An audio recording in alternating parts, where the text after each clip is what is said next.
இதைத்தான் விஜய் அவர்களிடம் எதிர்பார்க்கிறோம், மக்களும் எதிர்பார்க்கிறோம். திருடினவன் 4 பேர் ஜெயிலுக்கு போனாதான் இப்ப இருக்க அதிகாரிக்கு திருடினா மாட்டிக்குவோன்ற பயம் வரும். நிறைய பேர் மாட்டுவாங்க.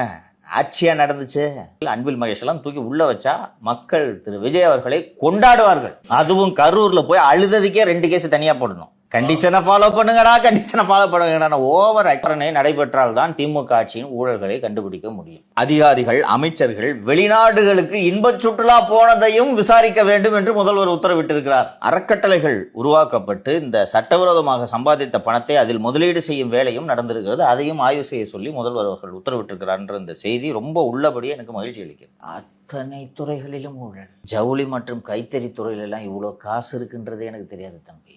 எவ்வளவு ஊழல்கள். இந்த ஸ்டாம் வாட்டர் ட்ரெயின் 24 மணி நேரம் டெண்டர் விட்டாங்க, ஞாபகம் இருக்கா? காலையில் இன்னைக்கு காலையில் 7 மணிக்கு டெண்டர்னா நாளைக்கு 7 மணிக்குள்ள முடிக்கணும். கக்கூசில் ஊழல் பண்ணாங்க, ஞாபகம் இருக்கா? பொது கழிப்பிட்டான். சரி, நீங்க டிஎம்கே கவர்மெண்ட் இருக்கும் போதெல்லாம் பிரைவேட் ஆக்குங்கன்னு சொல்லவே இல்லையே, இப்ப எதுக்கு நீங்க தொடர்ந்து சொல்லிட்டு இருக்கீங்க? சாராய ஆலைகளை நடத்துபவர்களும் அவர்கள், பார்களை நடத்துபவர்களும் அவர்கள், விற்பனை செய்பவர்களும் அவர்கள். அவர்களிடம் பேசுவதற்கு இந்த குட்டிச்சோட்டில் சென்று தலையை முட்டி கொள்ளலாம்.